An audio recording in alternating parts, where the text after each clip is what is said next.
Okay, by now you should be familiar with what mascot horror is. It's the razzle, the dazzle, the hazzle, and it's a genre I really don't give a shit about. With that said, something big might have just happened. To those who don't know, parody mascot horror games exist. Some of these that probably started it all, some that are descendants from God, and Walter's Cult, which is what we're talking about today. Walter's Cult is a parody mascot horror game that is basically Slender Man, but you're being chased by a melon. For some reason, the melon has curves. But that's not what we're here to talk about.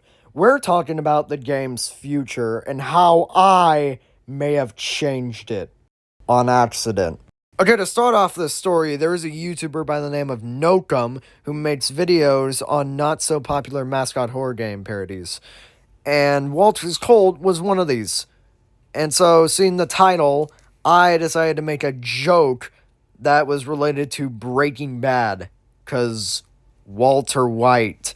Here's the full comment I made about Walter's Cult that basically changed the game's future. Pause to read. In simple terms, Walter White begins to like melons, so he eventually becomes the melon. Shockingly, the actual developer of Walter's Cult responded to my comment saying he was making a remake of the game and he would like to use my lore piece for the game.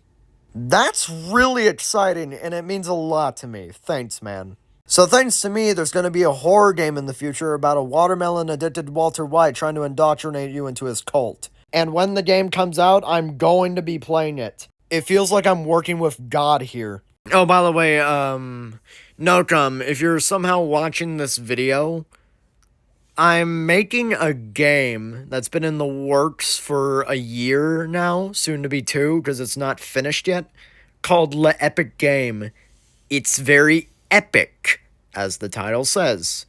When the game comes out, could you perhaps, I don't know, play it, maybe?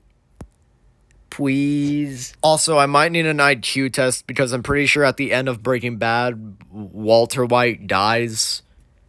Oh yeah, sorry for spoiling Breaking Bad for those who haven't seen it yet, but you should have already because it's a fucking masterpiece. You might be mad at me for that, but I've got 2 more videos in the works before the end of this year, so you're gonna have to stick around to watch those. Ha ha!